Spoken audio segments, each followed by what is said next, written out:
umuntu o rich uphuwa ngoba wangeke ayibone izulu yonke media into kaSathane yes nekota to media into kaSathane yes hayi wena nekota to media yes okay asibe kanje ngesikhathi bembona lapha eshintsha ubuso bakhe bushine ngathi ilanga yes uthi kwakukhomba ukuthi uzoba njani uma ngabe esesizulwini yes ngesikhathi la emhlabeni ebedaki yes but manje usefana nekhaladi yes akasafana ngalesikhathi lesi bekala emhlabeni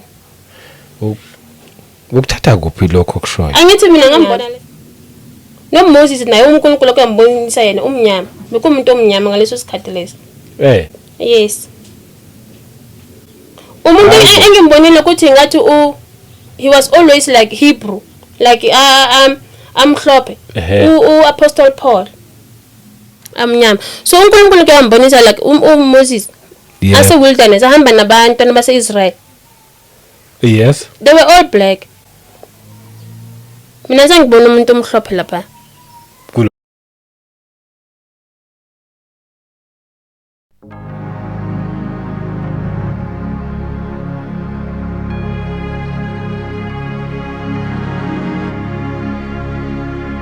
Welcome once again kuKota to Media. Igama lami ngomduduzi ngwakashabangu.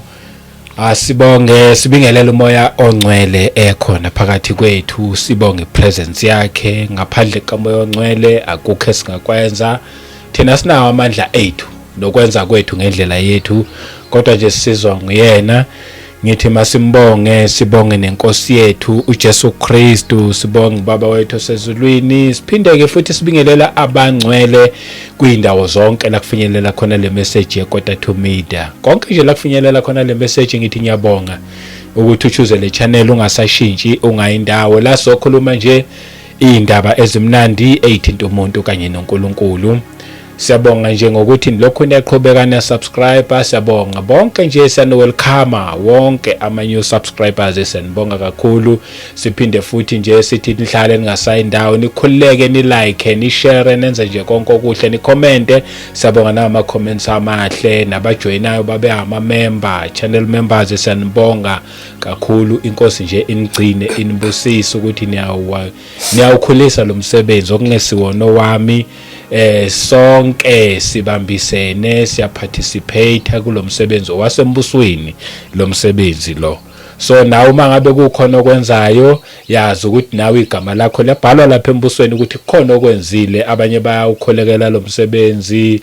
Kuningi nje, ngibonge even nangabantu abafikayo kule channel beletha ama testimonies, beze balethe nje konke bethunyiwe. Siyabonga like njenga namhlanje angedwa futhi. Siyabonga nje ukuthi inkosi iphinde yasihlanganisa futhi nanangu usisi uSuzeni ukhona namhlanje. Abaningi abamazi yaqala nje ukufika. Unobufakazi kabulethile nje ngoba ekhona nje. Usisi Suzeni Mlifi sibonga ne. Yes. Oh yes. Sengicabanga ukuthi mhlawumbe ngiyasiphambanisa. Kulungile, asikwelcome sikubingelele sithi siyabonga ukuthi ufike. Ngiyabonga nami babushabangu. Yebo. Ku channel yakho. Ngiyabonga. Ku channel yethu. Yes. So engingami uthi mina ngiyabuwa ne. Yeah, isizulu nje. Kana wabuwa. Lini ngiyasibuwa sotho but hanyane wabona. Sizolo nakazibuwa ma ngiyakhuluma. Oh hali lini hanyane. Mina nawe siyafana. Little. So kita mix because ngibona Rio. Ama viewers amaningi bangamaZulu ukuthi maybe bayasithanda, I don't understand. But ngibona ukuthi bayakhuluma ngempela, bayakhuluma. So for that no problem. Yeah, okay. But ngiclose go khuluma. Umix. Kimix. Yes. Yeah. Amen, but nje ukhululeke. Nesizothu sisamkelekile. Yeah nje, but njengobusho for the sake of abantu abaningi yabona. Ama viewers wethu. Yes, yabona awuyibambile. Injalo. Siyabonga kakhulu sisizeni. Ngiyabonga nami. Ukuletha lana. Ngiyabonga, ngiyaxolisa. Ngicela kuyifaka ku silent. Okay, akunankinga.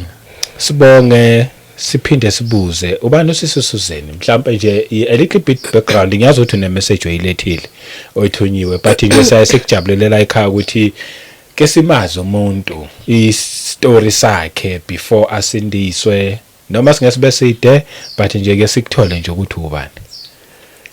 uSuzeni nna ke Suzeni Molefe. Yes. Ke tswa Kagiso vele ke goletse Kagiso.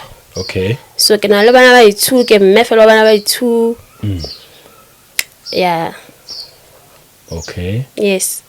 But akanyalwa so ke na le bana ba ithu o sa ke mme bana ba ithu o sa nyalwa. Oh. Yes. Okay. Yeah. And now that you also mention indaba yokuthi unabantwana abayithu maybe someone uzobuza ukuthi awu kusho ukuthi uhlala nobaba wabantwana ningashadile. No. Oh. Azange ngahlala naye. But sinabantwana abawu2. Okusho ukuthi mina naye saqala ukuthandana mina kudala sukela esikolweni.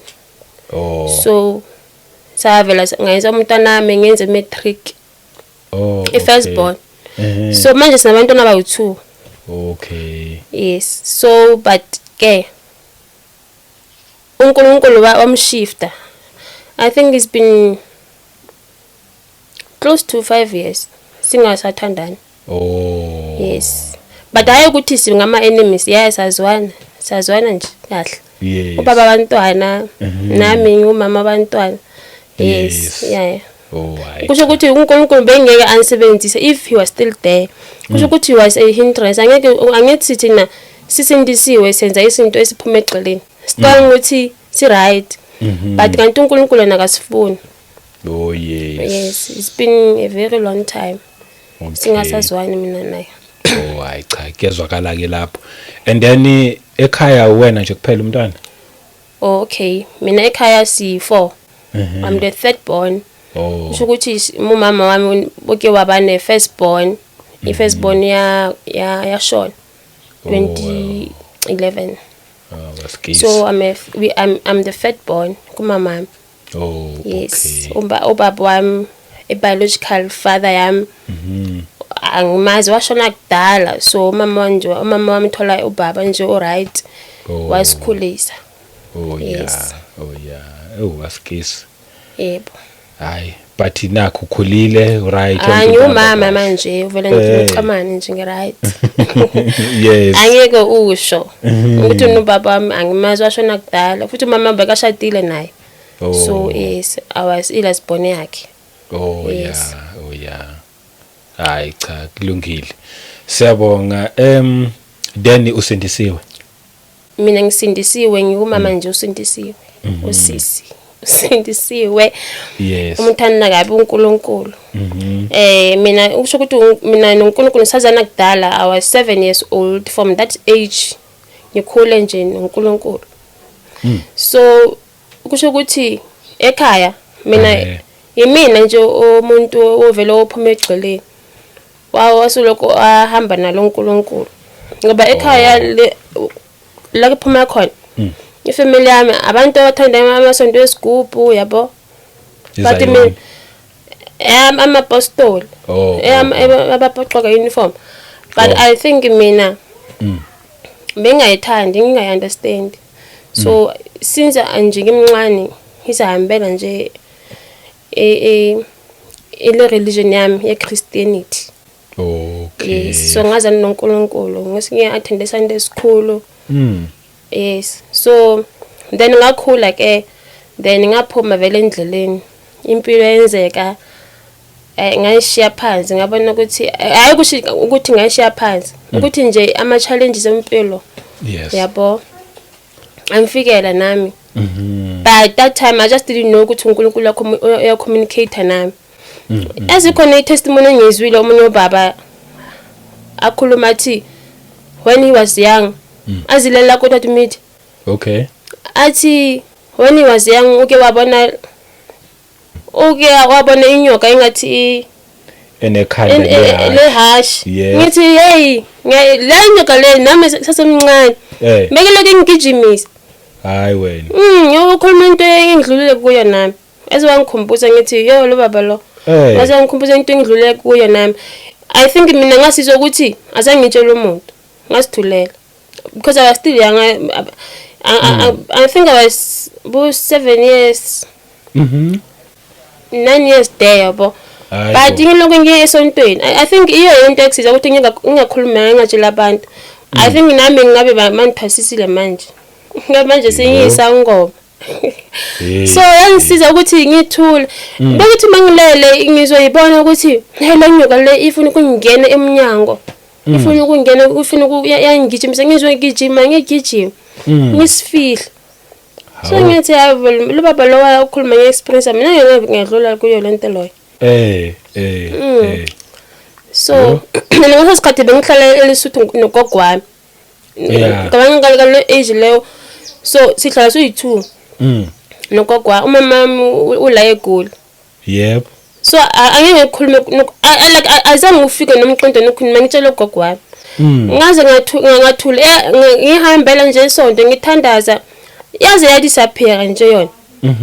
So yacanga ukuthi nathi sidlule like mawuloko ukhule yabo. Yeah. Kuningi izinto. Kuningi. Bezilokhu zenzeka. But hayi ukuthi sizokubulala lezi zinto lezi.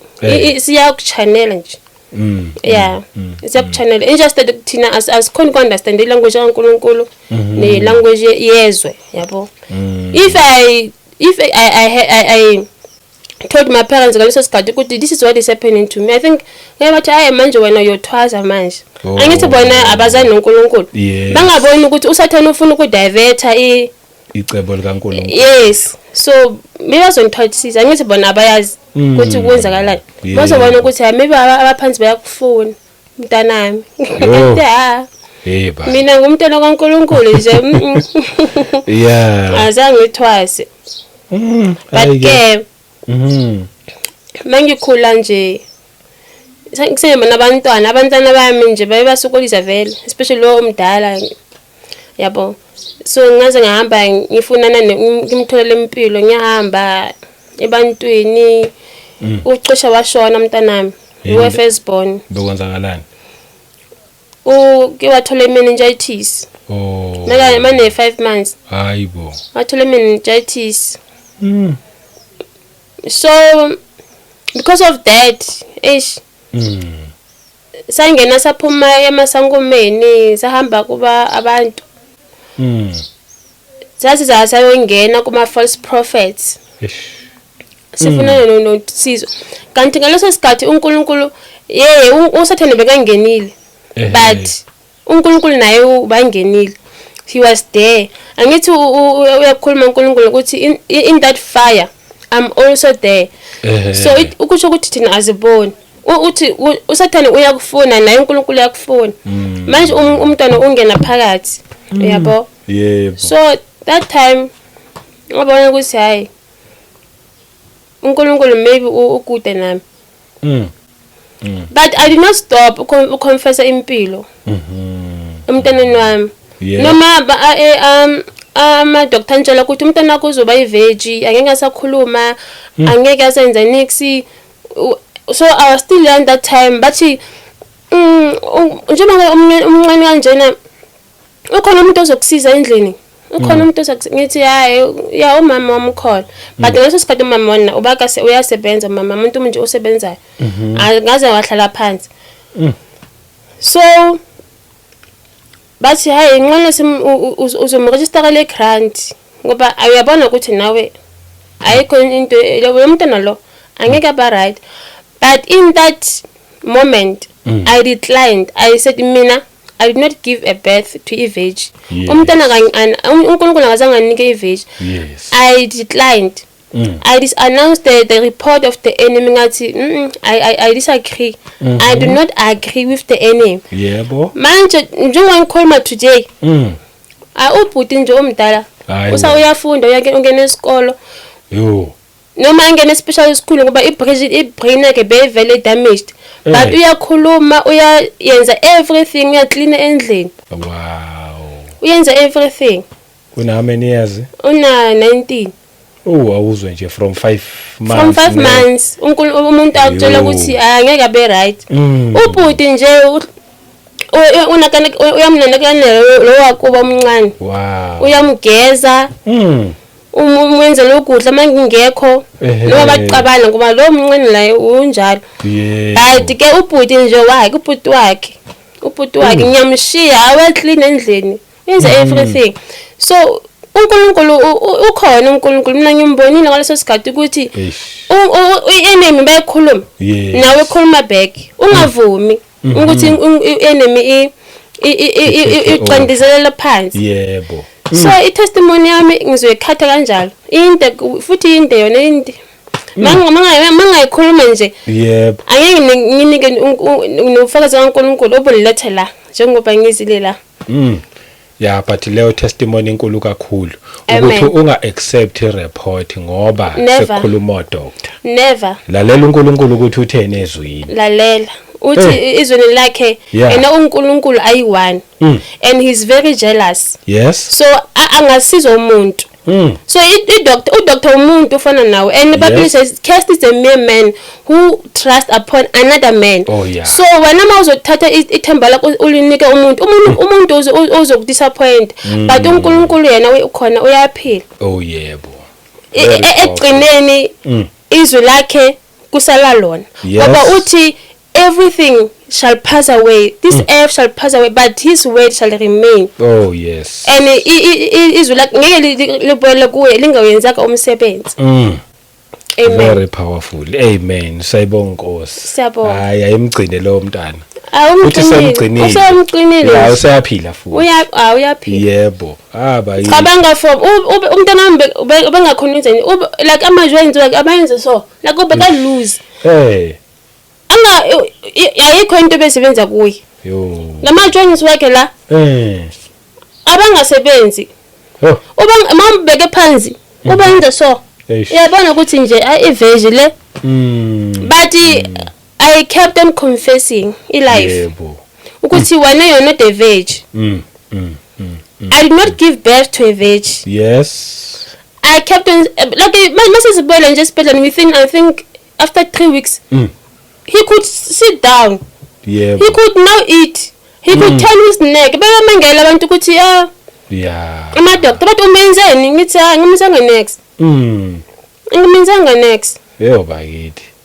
Yeah. Ukuthi nje uNkulunkulu ukhona. Yebo. Izwi lakhe linamandla. The Bible says his word is sharper than any double two sword. Yes. It is so sharper. It is so sharper. So ayikho into engamelana nelizwe likaNkulunkulu. Oh bakithi. Ayikho. Nomthakathi namadimoni ayikho. Yebo. So i-testimony yami nje mangase ngayike khona ya angeke siphumelana. Okay. Okusho ukuthi ngoba unayo i-testimony asiyibekele elinye ilanga. Yes. Ngoba manje sekuyaphuthuma. Ngiyabona ukuthi umessage kaNkulunkulu isikhathi ngathi siyaclash. Ake singene. Le ndo lena wambonisa na January. Oh.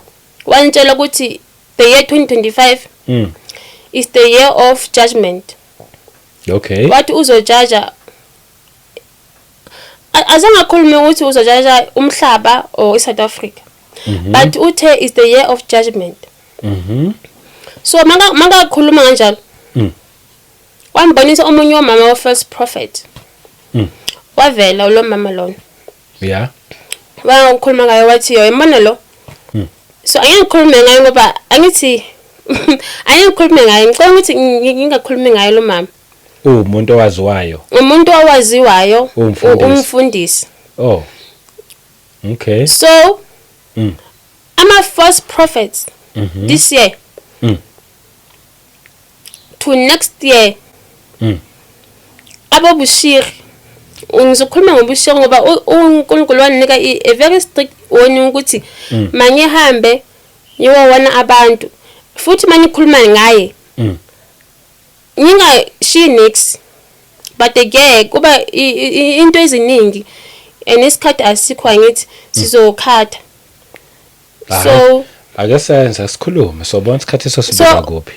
Lama first prophets lo mama lo uNkulunkulu ambonisa ukuthi uyambona lona uyangena uyaphuma ecourt uyangena uyaphuma ecourt lo mama right ubophisa abantu so mina ngithi kuba it was not the first time uNkulunkulu antshela ngayo uNkulunkulu ke wanithatha mina sahamba saya esontweni lakhe lo mama sangena ngangena mina ngiyiwana uNkulunkulu azala ngaphansi wasala ngaphandle uNkulunkulu ngihamba noJesu ngalelo langa lelo ngihamba naye wafika wangena mina esontweni lakhe asiqale nje from usuka endlini uhamba noJesu wafika wathini uJesu kwenzakalani until isofika esontweni mina ngibona singena esontweni lakhe lo mama yabo ivirgin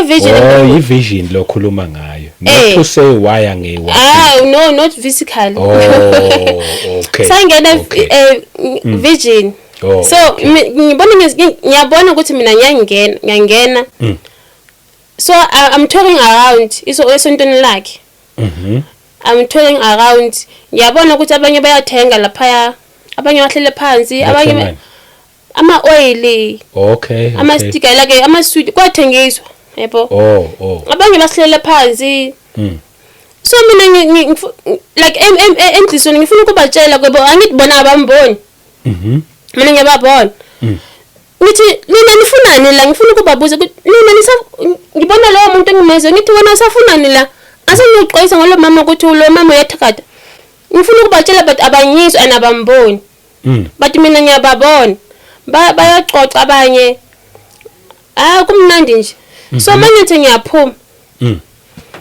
naye inyoka yakhe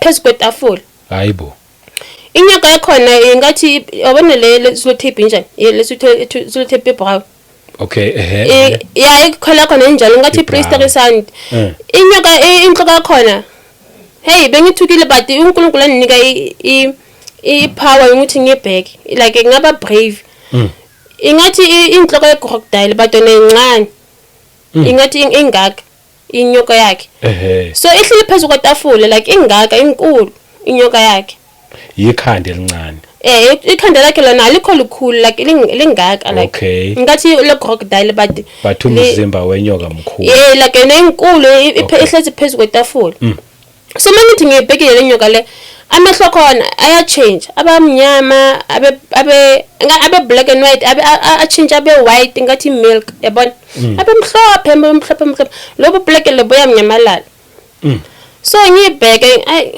ngibona ukuthi hey lo muntu lofunani la so ngiyaphuma ngiphumela ngaphandle uNkulunkulu nangu uNkulunkulu so lo mama le uyangena esontweni angithi uNkulunkulu ne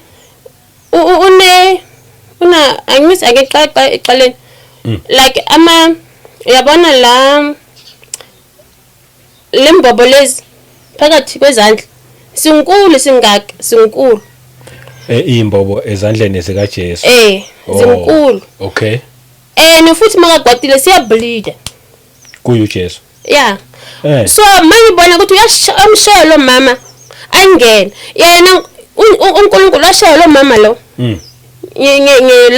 nge left yakhe ikhona eZakhariya ngithi akhona ama scripture amaningi ukuthi he will raise his fist against his enemies washaya lo mama lo wamshaya nge face so mangithi yambheka isandla sakhe siphuma egazi yabo but alewele phansi like lihamba so igazi lakhe so mina naye like sabhekana kanje uNkulunkulu like uNkulunkulu mina mangaphira kimi akaphiri ngathi uNkulunkulu uza ngathi umuntu yabo ufana mina nawe okay so sabhekana kusho yabona uNkulunkulu ukwatile ngalento le mama ayenzayo like ukwatile so mina ngifuna ukumxwayisa lo mama yep ukuthi yakela ukuthengisa amafutha esontweni like itshela abantu bakho iqiniso ukuthi wena lo Jesu lo uthi uyamkhonza asiuye asuyena because mina uJesu wakho manje ngambona phezulu kwatafula so uNkulunkulu uthi yena uyangena uyaphuma ecourt ubobisa abantu so very soon the judgment of God is going to fall upon you very soon uNkulunkulu umbonisile since angela ngawe from December January ubophisa abantu for ini if ukhuluma ngaye mina ngibona abantu since uNkulunkulu because mina bengisuyena umuntu ama YouTube yabo YouTube ngiqala ukuyibheka ngobrother Inik okay uyena wathi ukhuluma ngaye bengicala ukuyibheka nje ama YouTube khona lapha once umuntu wakhuluma ngaye so ngabona ukuthi vele uyabophisana lo mama lona okay so angithi mina ngikhuluma ngama lakhe ngikhuluma ngama lakhe but yena uyaziyazi yazi ukuthi uyenzani emnyameni and futhi lama false prophets banthengisa ama oil ne and abafuna ukukhuzwa nama members wabo abafuna ukukhuzwa futhi mina ngiyakhuluma ku Facebook yami ngiyakhuluma bayakwata but angeke if ufuna kuba raptured you cannot be raptured ngewhale uNkulunkulu uthi mina I'm a jealous God mina uNkulunkulu ngiyi-one angisizwe umuntu okay so wena masosebenzisa i-oil kusho ukuthi wena ureplace uHoly Spirit nge-oil uke waya kuye lo mama uyomniki warning or umtshela imessage okufanele umtshele yona mina ngingamwona ngazi ukuthi uyitholile i-message ngingamsendele message i-message WhatsApp Facebook okay ngingamsendele message ngaze ngayenza i-video ngayo ku TikTok okay yeah vele so ngifuna uku make sure ukuthi nabantu bakhe bayazi ukuthi ubani but sometimes mina angisaba blame laba false prophets angithi sakhuluma nathi uNkulunkulu ukhuluma nathi siyakhuluma siyabatshela ukuthi sukane kulamasonto lawo uNkulunkulu akekho lapha but bona mabatshela uthola umuntu aphuze anointing well athathe bottle yakho athi mina ngeke ngiyeke ngafika lana mina ngingasebenzi lo mama lona lo muntu lona wanthandazela bengigula ngaphola ngathola umsebenzi but what does God say about the riches of this world yeah angithi uSathane ufuna yona lento lokuthi akunike imoto ukuthi uhlale khona lapha embumnyameni uNkulunkulu azange athembise umuntu ama-riches but amthembise izulu yebo I think we should just sicacise leyo ukuthi it doesn't mean if awuna moto then uyahlupheka it doesn't mean if you don't have money then wena uyahlupheka i-peer pressure leSathane ayifakile ebantwini yenza ukuthi wena ucabanga ukuthi uyahlupheka so abantu manje bagijimisa abantu ukuthi bathi lo mama lona uyathandaza upowerful lo mfundisi lona uyathandaza bathi powerful so hence now we are losing i-mandate kaNkulunkulu because manje sigijimisa into ephathekayo sifuna imoto sifuna imisebenzi but what if uNkulunkulu okudesignela ukuthi angeke usebenze manje wena uyabona ukuthi uzoluza i-destiny yakho yenxa yomsebenzi ngiyakuzwa so mafunda ku-book of James iyakutshela ukuthi money is the root of all evil yeah imali ilahlekisa abantu ngoba wonke umuntu uyafuna and it is never enough ever since mina I started doing my own research ngendaba yemali ngiyabona ukuthi akekho umuntu rich la emhlabeni akekho onke umuntu la abantu la bathi thina singama millionaire bayahlupheka labantu laba they are so poor ngoba angeke uthi wena you are a millionaire, you are always accounting ama-millions, but you cannot even help your neighbor. Mina ngale 100 rand yami ngiphethe ngiyakhona ukuthengela ineighbor yami isingo. Okay. Ngokwe understanding yakho umuntu orich onjani? Umuntu orich, umuntu one peace. uNkulunkulu uthi I am not leaving you alone. I'm living with the peace. Not the peace of the world, but the peace of mind. Umuntu orich, umuntu onoNkulunkulu. Oh, okay. Okay. That's why uthi umuntu noma ngaba nama-million uma engena uNkulunkulu uphuwa. Into engisho ukuthi umuntu orich uphuwa.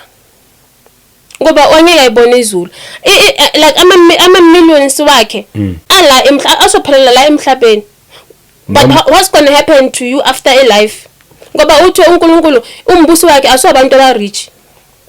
Umuntu orich osindisiwe. Umuntu orich osindisiwe ukhona? Okay, asibe kanje. I-millionaire elisindisiwe uthi wena lelo millionaire lelo alinaNkulunkulu. If mina I don't think ukhona umuntu othi mina am a millionaire angisindisiwe. Ngoba uba kanjani i-millionaire usindisiwe? When you are always counting ama-millions, but you cannot help abantu baphuwe, abantu abasindisiwe njengawo. Bakhona. Bayenzani? Basiza esontweni. So abasinzi uNkulunkulu. Ngoba uNkulunkulu uthi mangilambile uyangodla ngithi unithekela ukudla. Uthi basiza esontweni. Bona basiza esontweni. Umuntu osindisiwe onama-millions esontweni uyena nambani ozosukuma makuthiwa iza uzonikela nge-1 million. But lo muntu lona angeke anike ineighbor yakhe. Angeke ufuna ikhamera. So mina don't take them serious. Kodwa hayi bonke.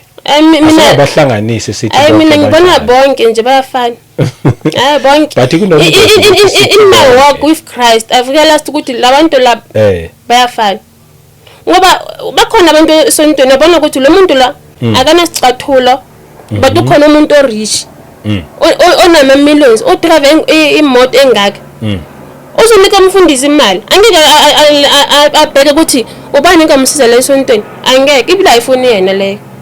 And umfundisi naye uzokutshela ukuthi hey labona lo muntu lo unemali, hey wanikela nge-1 million blah blah, but after church ningamlandeli ngoba bathi nahlupha nini. Thina sayifika kulomasonto anjalo. Okay.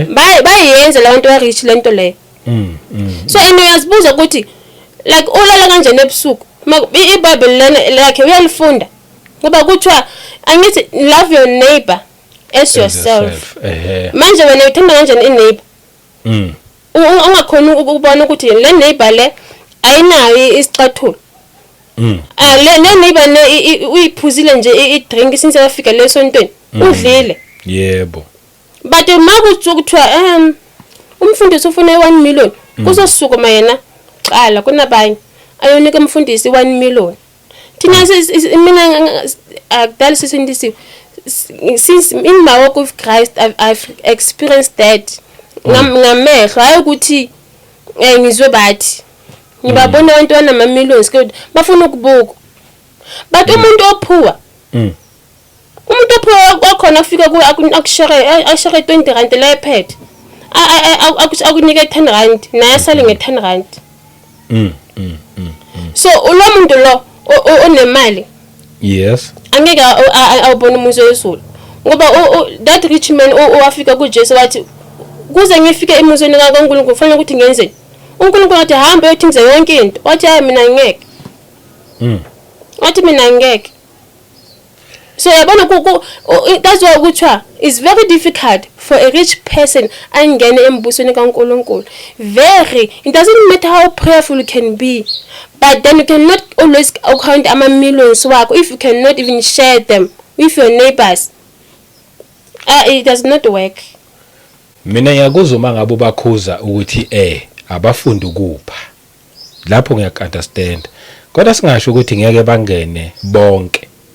But mhlambe asingathi baningi mhlambe bayi-few aba very rich abenza ngempela intando kaNkulunkulu. Mina ngiyabona. if ukhona ngicela ake silande nje eBhayibhelini kwizenzo ku chapter 10 yabona mafunda ikonjeni ngesotho diketso yes chapter 10 kunale ndoda iyayirich le ndoda inemali inezisebenzi ngaphansi kwayo futhi ipha lithi iBhayibheli beyipha yenza konke uma ngabe kuukuthi eBhayibhelini ukhona esingamkhotha onjalo kusho ukuthi bakhona nabanye just that mhlawumbe sikahlangani nabo futhi singathi abekho baningi singathi ngeke mina ngiyabo ezolwi yes singasho kanjalo ukuthi asikakababoni kodwa nje singathi babona okay kulungile siqhubele phambili so yuphi yabo lapha sengikhohliwe abantu laba fanele ukuthi unikele like inhliziyo yakho yonke uNkulunkulu ufuna abantu banikele like uthi awunikele umuntu lona unika yena uxokisa yena uthengele yena ukudla kuba if ngalona ngamazo kulanda uzokutshela akutshela ukuthi remember that day when you gave me food wena uzothi uNkulunkulu nini mina uzothi hey that time ubuthengela lo muntu ukudla ubuthengela mina so uNkulunkulu if uNkulunkulu wakubless bless omunye umuntu okay but then I was not there ukusho ukuthi ngangena ngemistake ngoba nje ngikufuna ukuyidlulisa okay uNkulunkulu akathembisanga umuntu ama riches la emhlabeni bengifuna ukusho kanjalo okay uNkulunkulu athembisa umuntu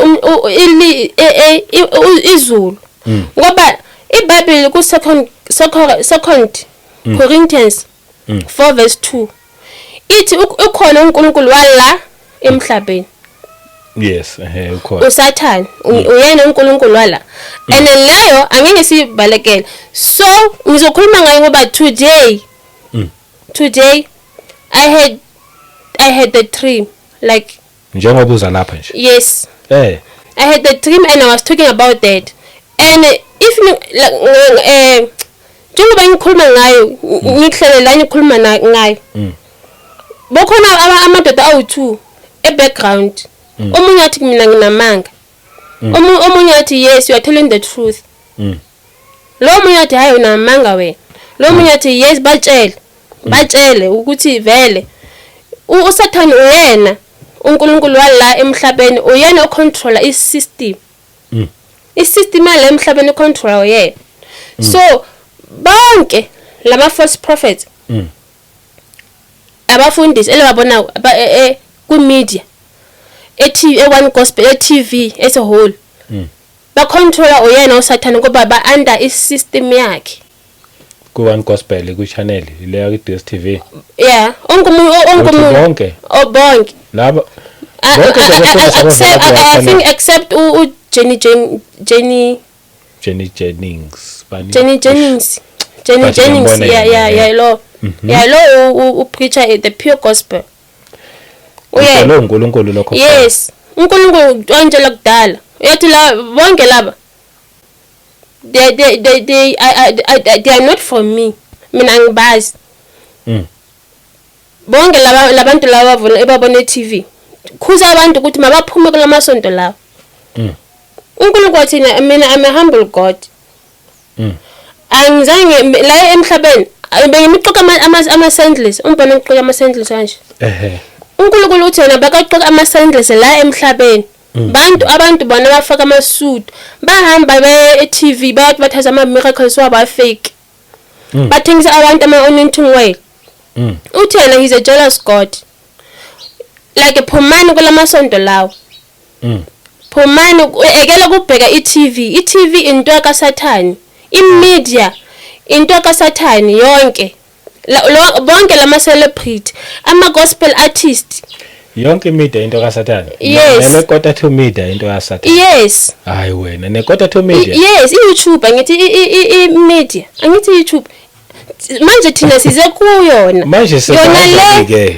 yona le angithi thina inkinga but size kuyo lamafoni isilawa esaphethe ona la abethu la i-technology into kaSathane usathane usathapi lezi zinto usathane uyacabanga ukuthi he's a fallen angel and akekho yiwani uhamba namademoni wakhe so yibo abenza i-technology under the world batukisa abantu so uNkulunkulu into efunayo manje ukuthi abantu mabasuke uthi people they must be self-sufficient abantu siphile njengabantwana base-Israel like ngibale phansi this is I was supposed to say it like a long time ago Genesis 46 verse 32 ne uyabona la abantwana base-Israel mabasuka le Israel when they were facing a severe famine bahamba baya Egypt when they got there they got trapped azamba sakhona ukubuya until uNkulunkulu athumela uMoses so uNkulunkulu uthi makibatshela utshela abantu ukuthi they must ngoba i-severe famine izofika ngithi so mababuyele the way bengibayenzela kakhona ukuthi babe wealthy ngoba abantu base-Israel mabafika e-Egypt bafika nama livestock wabo uputi wabo wababuza ukuthi wabatshela ukuthi uFaro makabuza ukuthi what is your occupation nimtshela ukuthi nina ngabo herdsmen you can grow your ngabo herdsmen yes yini herdsmen abantu betanga badisa herdsmen badisa ama farmers okay abelaphi yes ama shepherds like ama shepherds yes okay herdsmen okay sengiyezwa bengingalizwanga kahle leli gama sengiyalizwa manje okay so nimtshele ukuthi nikho occupation yenu leyo so uzonithanda ngoba abantu base-Egypt abawathanda ama herdsmen abathanda abantu abayenza i-farming yabo so bathi mabafika kuFaro everything that they touched yaka Pharaoh it multiplied uFaro waba rich i-livestock yakhe ya increase ama crops wakhe a increase ngoba uNkulunkulu uthe I shall bless the work of your hands angithi but manje uNkulunkulu uthi ufuna ukuthi sibuyele khona ngoba izofika isikhathi sokuthi when this severe famine is struck the whole world singafani nabantwana base-Egypt base-Israel thina we must just grow our own crops sibe nama livestock wethu ngoba lokudla lo esikudlayo kufail like it has been afflicted ukucela kanjalo yes kungcolile yazi ngicela senze kanjani ake si reverse emuva lento le ukuze izokwazi ukuthi ibe nesiqi kahle okay uhlangana kanjani noNkulunkulu back then wazana kanjani naye first time eqala ukukhuluma nawe or appear kuwena ake usiphe that party okay last year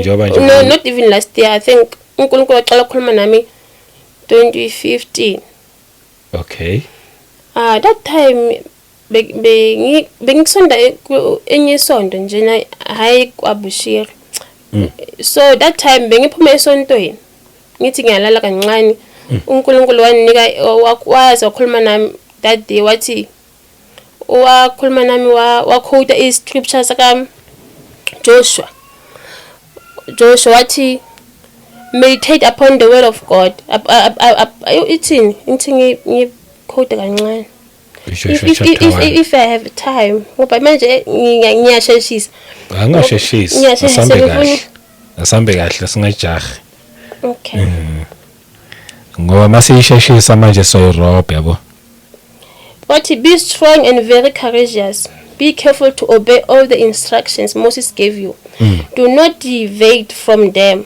turning either to the right or to the left neither you will be successful then you will be successful in everything you do.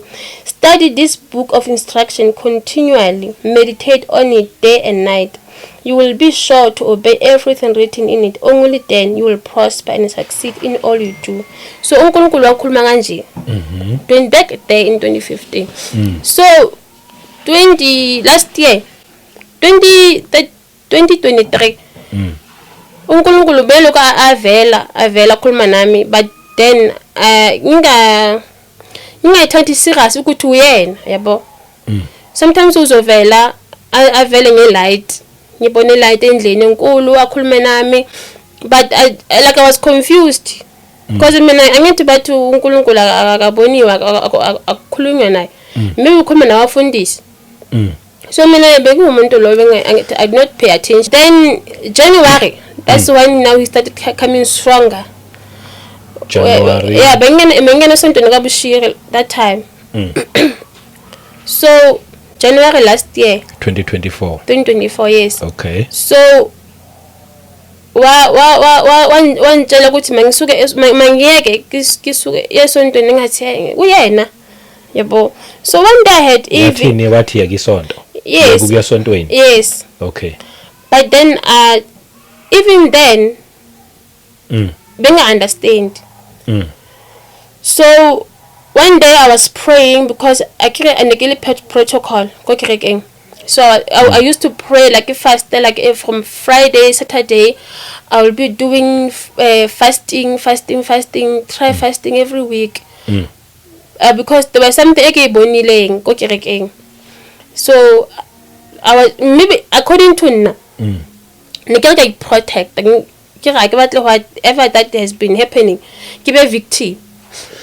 Only like people who were closer to a pastor, like they were just dying. Because that time nam protocol. So that okay fine. That day like a normal Saturday. Then I got tired. So I would be praying, like I was very prayerful. So one day I woke up around midnight like I used to. So mangithi ngathandaza ngabo wine ngathi ngizolala futhi ngivuke ngo3. So mangithi ngivuke vele ngo3 ngithandaza like 10 minutes ngizwe ukuthi mina akuthandazeke like angazi nokuthi ngithini. So ngithi hey man, let me just worship. So mangi worship nje like I just dozed off. I just dozed off angazi ukuthi what happened. So that's when ngizibona manje ngathi I was like in Israel that time. Ngibona that's when I saw Jesus for the very first time, like ngamehlo spiritual, like in a vision. So it's like I was there. Ngimbekile let's scripture on the cliff, like see ku John 10 verse 39. Oh yeah, something like that. When they were holding him, but we umlahlela kuma cliffs ku ba go umlahlela kuma haheng. So yena ke the scripture say like he won't even break his one of his bone. So maka understand ukuthi I was not supposed to die like this. He just break free from them was hambela. So that's when ngibona ukuthi uJesu like umuntu nje like when he was here that time, like when he was here in the street of Israel, mangahamba la emhlabeni bengafana nathi, like he was black, inwele zakhe bezi black, very rich. Yes, inwele zakhe ngesikhathi wena umbona ngaleso sikhathi ahamba la emhlabeni Israel, like leso sikhathi he was a black man. He was still 33 years old. uJesu umuntu omnyama. Ngithi ngicacise ngithi uyicacise. Okay. That time angithi ngizoyicacisa. That time he was black, black, very dark. Afana nathi. Okay. Not ukuthi umnyama no, but he was a black person, an African man. Okay. 33 years old. So masihambe siya ku Matthew 17. Lawa transformed the corn. Okay. As the man was, Jesus' appearance was transformed. Okay. So that his face shone like the sun, his clothes became as white as the light. Verse 2. Matthew 17 verse 2. Okay, ngiyabona verse 2. Yes. So manje ne uNkulunkulu angithi that time yakutshela ukuthi he was transformed ubababonisa laba ukuthi uzoba njani mase ka when he was now in glory. So that time he was not in glory. Bokasiso umuntu nje afana nathi. He was not like uNkulunkulu like yabo. He was not transformed. But la iBible yaqaqisa ukuthi he was going to be transformed. He was going to be in glory. So manje mambheka manje mangambona like ngathi colored. Inole zakhe sichangeile asafani. Okay, asibe kanje. Ngesikhathi bembona lapha eshintsha ubuso bakhe bushine ngathi ilanga. Yes. Uthi kwakukhomba ukuthi uzoba njani uma ngabe esesizulwini. Yes. Ngesikhathi la emhlabeni ebedark. Yes. But manje usefana necolored. Yes, akasafana ngalesikhathi lesi bekala emhlabeni. Ukuthatha kuphi lokho kushoyo? Angithi mina ngambona lesi sikhathi bambabili. And futhi mina angithi mina vision. Like mina ngikhona uku explain, but angithi uHoly Spirit nawe uzokufundisa. So lana ispirit angithi bathi abanye babambona ne bathi amehlo ayashana like njengala. But mina manje mangimbona like uchanchile like akasafani ngathi umhlophe umuntu omhlophe lokho ukuthi waye dark ngifuna ukuthola that part ukuthi waye dark the time esesela emhlabeni wakubona ku vision noma ku dream. It was a vision. Okay. Yes. Okay. Waphinde wambona futhi esashintshile sefana necolor. Yes. Okay. So angithi labantu laba base eBhayibhelini bonke bamnyama. No Moses naye uNkulunkulu okuyambonisa yena umnyama bekumuntu omnyama ngaleso sikhathi leso. Yes. Umuntu engimbonile ukuthi ngathi he was always like Hebrew like amhlophe Apostle Paul. Wayengathi mhlophe. Yes, ngathi uyena ubengathi like ngathi uPaul usokwakubonisa yena uNkulunkulu. Ngiyambonisa yena but ngimbona nje ngobuso. All right. So singavuma sithi uJesu uthi was a black man. Yes, la emhlabeni. Oh. He was black, very black. No Moses emina ngimbonile. He was black. No David. Ikhona le Bible le David. Ukubonisile uNkulunkulu konke lokho. uDavid untela uyangiqoqela nje makangiqoqela. But uIsaiah 11. uIsaiah 11. Verse 1. Verse 11 amasiqale verse 1. Chapter 11 verse 1. Okay. Asiqale lapha. Out of the stamp of David's family will grow a shoot, yes, a new branch bearing fruit from the old root. And the Spirit of the Lord will rest on him. The Spirit of wisdom and understanding, the Spirit of counsel and might, the Spirit of knowledge and the fear of the Lord. He will delight in obeying the Lord. He will not judge by the appearance, nor make a decision based on hearsay. He will give justice to the poor and make the fair decision from the exploit. Earth will shake. Okay, fine. Let's continue. He will give justice to the poor and make fair decisions from the exploited. The earth will shake at the force of his word, and one breath from his mouth will destroy the wicked. He will wear righteousness like a belt, and the truth like an undergarment. So, the verse 6, in that day the wolf and the lamb will live together. The leopard.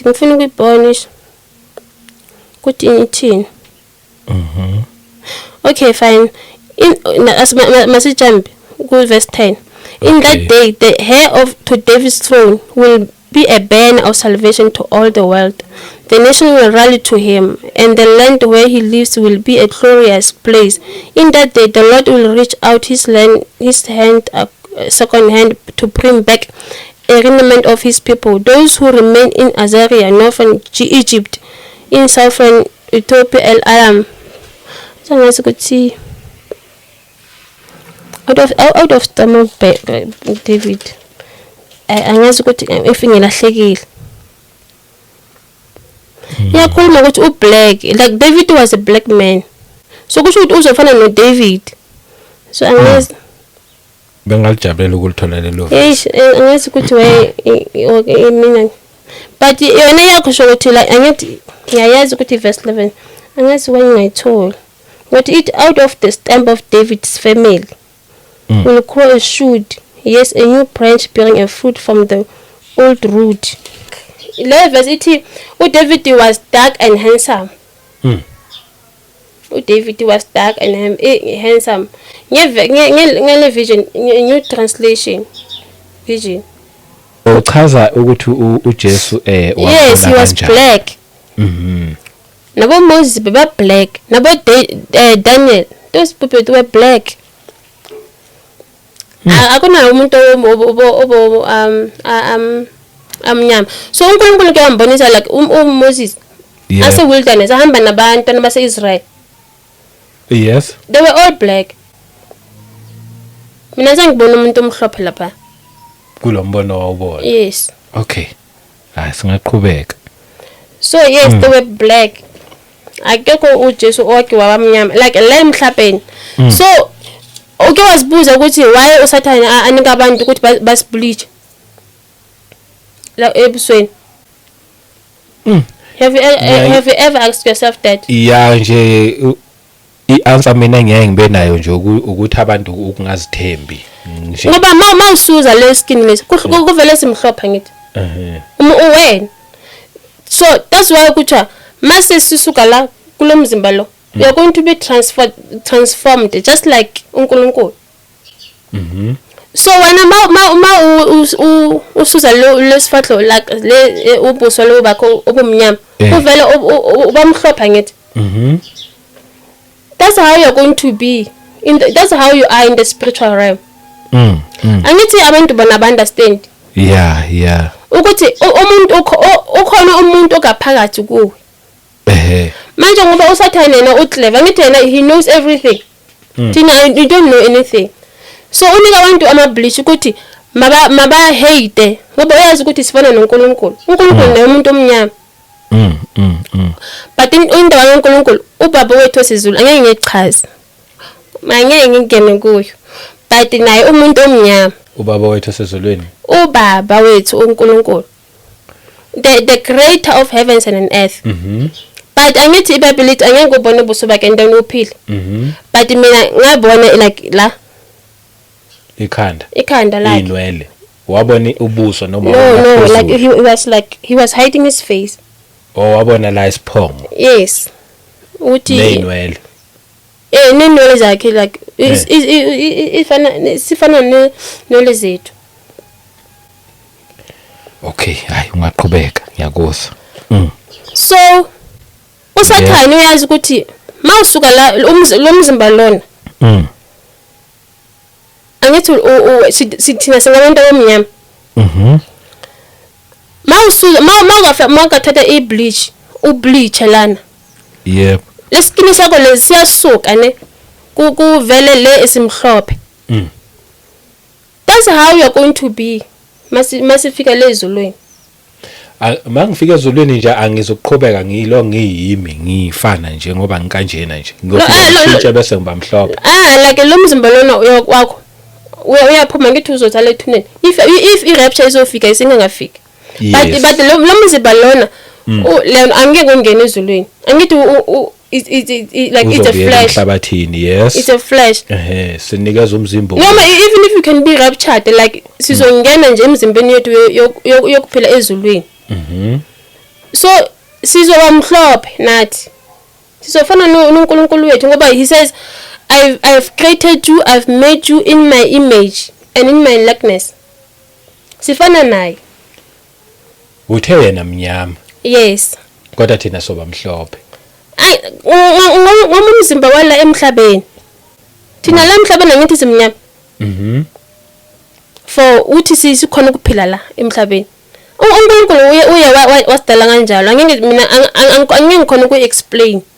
But if abantu bazo if uke wabona if umkhona umuntu akathena uke wabona uJesu ngaleso sikhathi ala emhlabeni akuyakutshela kahle ukuthi ube umuntu onjani.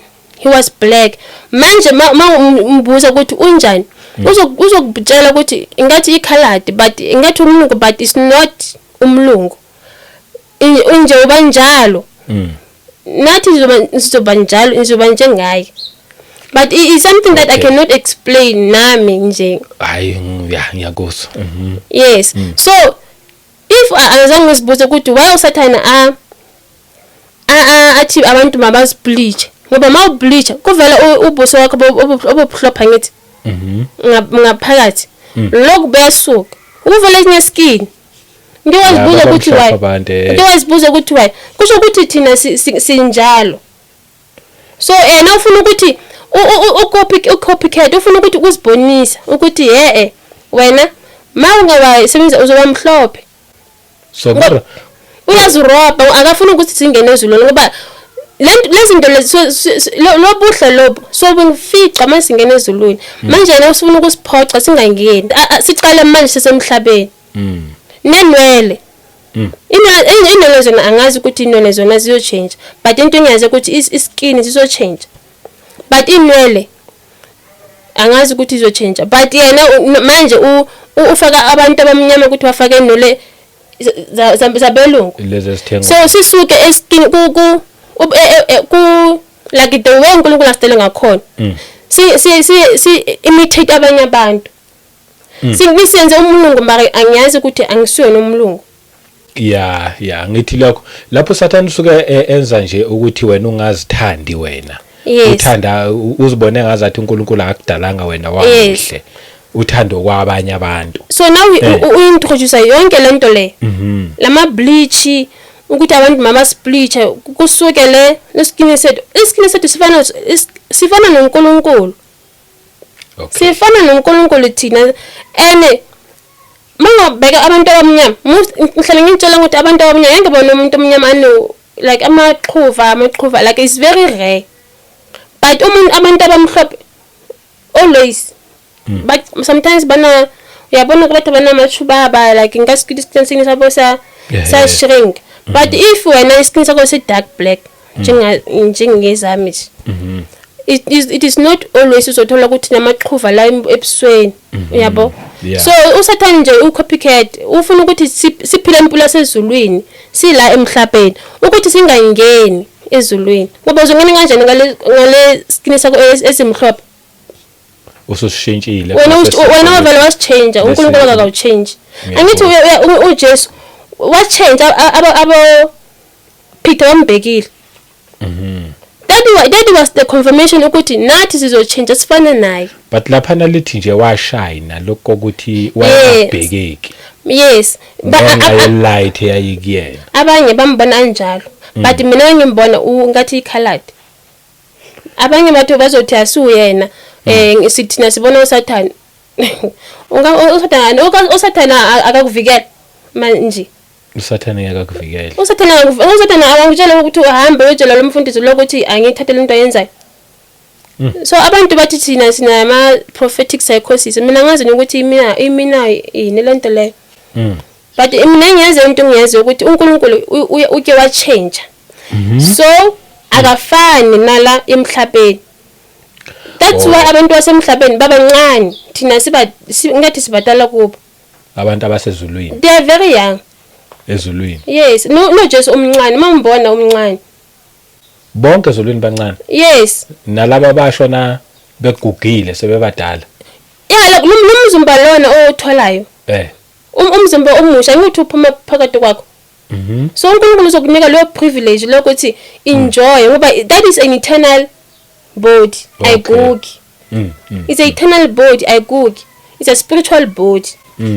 so ayigugi le inegazi iyaguga le bakagwaza la wafa yabo so une spiritual body kuwe une physical body so le physical body iyo esenza ukuthi sikhona ukuphila la emhlabeni so kunenye ibody futhi ezoyenza ukuthi sikhona ukuphila emhlabeni umuntu ezulwini umuntu kayi2 umuntu akekho yi1 kukhona umuntu ongaphakathi nalo yes right busachaza indaba kaJesu ukuthi wena wambona kanjani size sifika lapho nje bowuchaza ukuthi siyakhuluma nathi bowuchaza ukuthi uJesu umuntu nje.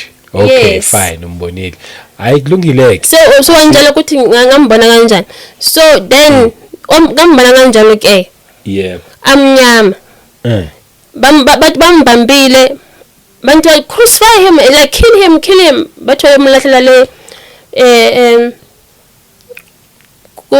emakevini. So yena waphunyuka kanjalo waphuma ngabona ukuthi hayi warealize ukuthi asisikhathi sami lesi sokuthi ngife wabala wazihambela. So like they could not even capture him after that. So manga dlula wadlula la ebusweni bami ngambona so but azange khuluma next wadlula. So that time like ngavula amehlo ngathi like ngicela ukubona uJesu mina manje. Like uyena like I couldn't even tell abantu ngaleso sikhathi into understand okhuluma ngayo. Yes ngase ngikhuluma ukukhona ukutshela abantu ngicela ukuthi abantu bazothi mina ngiyahlanya. Like it took me like months ukuthi ngikhulume ngayo ngitshele like ifamily yami sikubatshela ukuthi manje uNkulunkulu uthi ngiphume esontweni ngihlale phansi but nabo angithi I think bayibasa ngumbuza ukuthi umuzwe kanjani uNkulunkulu bebasaba maybe kumbuza. So but then bathi is fine but then mase ngiphumile khona lapha aqala ukukhuluma nami ke. I think that after 2 weeks ngiphumile waqala ukukhuluma nami waqala ukungitshela ngakuthi ngama-gay yanasa abantu bakhe waqala ukungitshela ukuthi hayi mina labantu ama-gay mina angibazi abaphumi kimi. Okay, ngoba usazobuletha lobufakazi le testimony le asivele sijampele kule message othi le ufuna ukuyiletha today. Njengoba yonke into iyenzeka fast manje people need to be self sufficient. Athi abantu baba athi ngitshela amasangoma ukuthi mabayeke ubusangoma. The very same way that we have agreed ukubuthatha lobusangoma you must announce it uthi angisabufuni ngoba lento lo ayikho exist. Usathana udlala ngabantu. Wathi abantu abaphuza ama-ARVs mabayeke. Uthi yes uthi HIV into engekho and azange abekhona, it's a man-made thing. Uthi abantu basenzele imali ngempilo zabantu.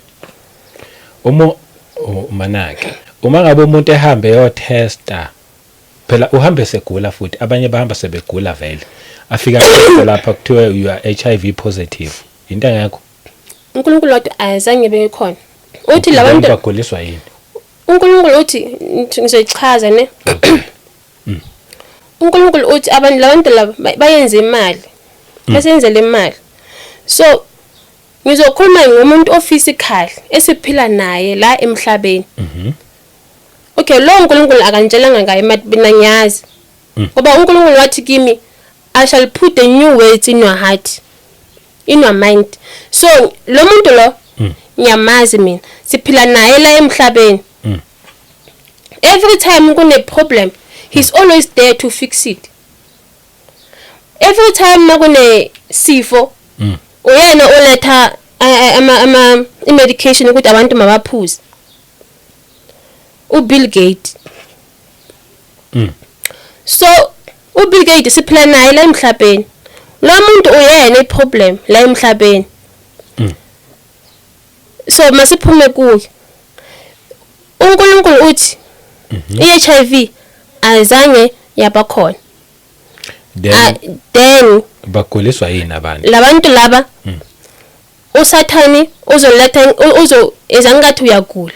Bakutest wena ne ufika utest maybe sometimes wena mangavumi ushona ngithi wakhona abantu bashonile kodwa wabulawa HIV asile into leyo HIV.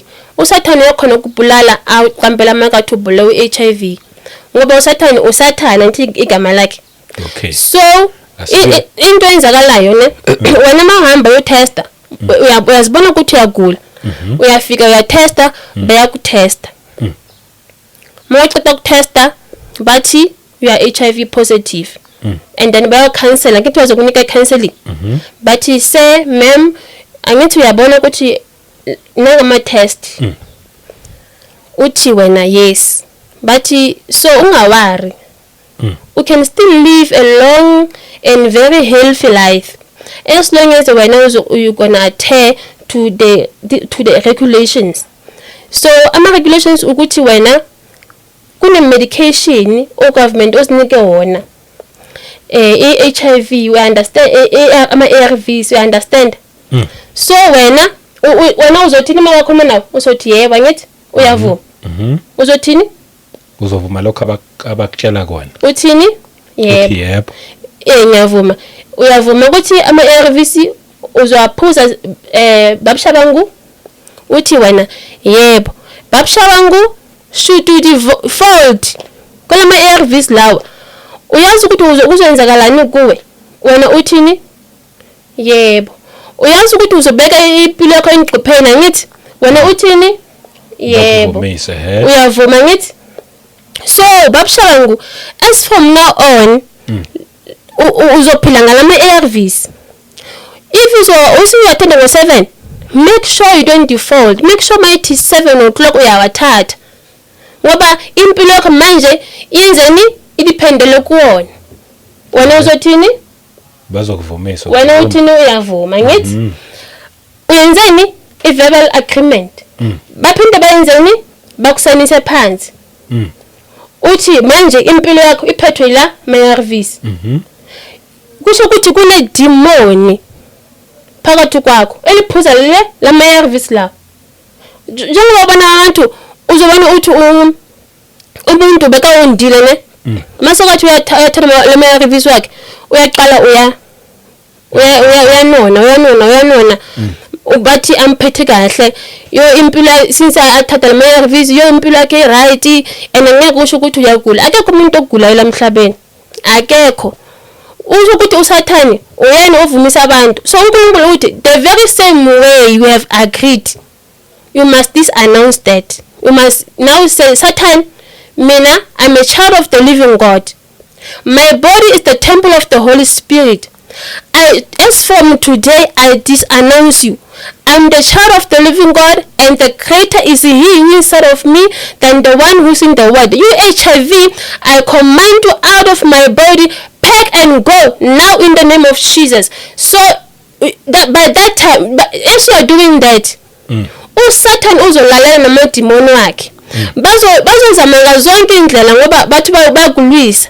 But uzobatshela ukuthi manje mina angisavumi ngoba uNkulunkulu uthi I'm a jealous God. Ne? Mina ngiNkulunkulu ngiyi1. Manje wena le ma-ARVs lakho usowenza uNkulunkulu wakho ngoba ngeke khona ku faster angeke khona ufasta ufanele ukuthi udla ngithi angeke khona ukufasta manje ufanele ukuthi udle and then uwathathe la ma-ARVs. So uvumile wena ukuthi la ma-ARVs azoba uNkulunkulu wakho wesi2 iwona azolida impilo yakho. Angithi uvumile? Sekuvume wena. Wena wavumela nonesi na wahlala phansi. So the very same way ohlala ngakhona phansi uzotshela la futhi leni demon kuthi wena demon pack and go. Mina sengihamba noJesu manje. uJesu wamfela igazi lakhe la cleanse la wash izono zami. So manje wena ngisakufuna. You are no longer a part of me. I'm not your property. So my body is the temple of the Holy Spirit. Today I say enough is enough. You are living. So idemon lentela izolalela and izobona ukuthi u serious, and the Bible says resist the devil and he shall flee from you. So mayenza kanjalo naye uzopheka noma ukuthi uyagulisa noma akagulisi, but utshela ukuthi mina la ma-ARVs angisawathathi ngenze iphutha ukuthi ngivume ukuthi wena uzophatha impilo yami. Impilo kaNkulunkulu uyawanika yona. I'm wonderfully and fearfully made in the image of my God. In the name of Jesus, you are living my body today and now. So uzombona uSatan uyidemoni. uNkulunkulu just few days ago umbonise le demoni leyo ndile uthi ngisathi ngifuna ukuthi angithi abasasivumela ukuthi singene esibhedlela. So thina abasavu bathi bafuna ama-permit. Mawuqhamuka ngaphandle. Okay. Bafuna ama-permit. No. Like bafuna ama-permit bayothandazela umuntu esibhedlela bathi bafuna ama-permit so thina sinawo ama-permit thina mina ngingene isonto so bengithi ngilazoya lapha ngoba ngibonile idimoni into lelo lokhame awubathi uyadla awukhona ukudla la usikuza obengcwele bengakhe so ufanele ukuthi ulitshele idimoni ukuthi mina manje ngenze iphutha ukuthi wena uzophatha impilo yami so manje uyaphuma Satan uyaphuma wena demon ukuthi nje mina angazi ukuthi babizwa ini but uzothi i-reverse la mina angisalithathi so ngifuna ukuyidlulisa leyo ngiyicacisa ukuthi kwenzakalani mawuvuma ukuthi wena yagula angithi mina ngantshela ukuthi umntana mbangela ukuthi uzoba iveje ngathi mina wami umntana angeke ayingangivumi kwenzakalani ukuthi umntana wami right so now ufanele ukuthi exercise ifaith yakho ifaith into engayiboni although ikhona mehloka ngeke uyibone yes so abantu mabake ukuthi silahlekisa abantu uNkulunkulu uthi angeke ungene ezulwini ukhonza phela uNkulunkulu kwesithulo angithi wena wavuma ukuthi angeke ukhona ukuphila ngaphandle kwama-ARVs wena wazivumela nale nese yakho bekutshela amanga lawo so abantu bayenza imali ngempilo zabantu yabona kulokho kushone ukudeclare ukuma against ukugula ngifana nawe ngivumelana nawe uthi I was healed by the stripes of Jesus kuvele kufanele kube njalo lapho ichaza kahle and manje kodwa siyivume kufanele siyilungisele singaze sihambe kakhulu uthola ukuthi kanti sisala emuva abantu basale bengazwanga kahle ikhona into ekuthiwa i-HIV and AIDS ikhona yes siyavuma yes but akumelanga uyivumele uNkulunkulu uthi ayikho mina ngizwe ngayo angeke ngithi ikhona ngizwe athi lento azange yabakhona umuntu uyenza imali abantu la bayenza imali okay asibuyelana ke uma ngabe kuukuthi into engazange nje yazi yabakhona umuntu ongakaza athathe i-HIV ama-ARVs but ayithole segula engakaza ayiclinic esibhedlela agule athi mayeseqale segula kuthiwa hamba esibhedlela mayethi yafika lapha yana bamteste bese kuthiwa unama symptoms e-HIV and AIDS futhi mina kuyini lebimgulisa uma ngabe into engekho idemon ukhona ukuthi idemon leli yilo leli cause ye-HIV and AIDS okay kusho ukuthi ikhona yona into ekuthiwa i-HIV and AIDS but idemon lokuthiwa i-HIV yes ukhona idemon ikhona and le demon liphila ngama-ARVs ukuthi ungalihluphi kufanele ukuthi uliphakele wena lama-ARVs uphakela lona hayi wena you understand ngoba wena umzimba wakho uyakhona ukuzihila uyabona mina manje umzimba wakho uyakhona ukuthi wena uzipholisa wena ungaphuze na ungaphuzanga next yabona manje mina ngine-flu the last time uNkulunkulu wanjela ngine-flu wanjela ukuthi ungasaphindi uphuza amapilisi ungasaphindi so mina ngingathanda amapilisi ukuthi ngiwaphuze manje ngine-flu ama-sinocos ngathi ama-sinocos ngase ama-flu la phephula okay nje amaphilisi e-flu right ngiyamixa ne-Panado ngiwathanda nje akukusiphuzela wona uNkulunkulu wathi ungasaphindi waphuza waze wabuya futhi imphethe i-flu wathi ungaphuza amapilisi yaze yaphola i-flu so sengiyazi ukuthi nabantwana mama yaphethe i-flu mina izobaphatha baphinde bebe right ngibovela nje ngithi in the name of Jesus you are healed you are protected in the name of Jesus noma iyaphola sometime ayiphola sometime but ngiyazi ukuthi ayikho into ezenzeka lo mzimba lo uzokhona ube namandla baphole baqine bapholile bona umzimba wakho yakhona ukusipholisa wona ngoba we are the word thina we are the word that came flesh saqala as the word then we manifested as a flesh so into efanele ukuthi siyenze we declare upon our lives we declare healing we speak life we speak light every day of our lives we speak we speak. You don't just keep quiet today. No, every day we speak healing upon our lives. We speak healing. Then bakhona le banye ukuthi maybe if yabona nje iweek yabo, but then uzodinga umuntu ozokuthandazisa. But then if faith is very very important ukuthi everything mawudeclare ngefaith. Yes, because yazi if faith iyo izokupholisa. Okay, yeah, lapho uqinisile ngivumelana nawe. Ifaith yakho iyo izokupholisa, hayi ukuthi uzopholisa umuthi.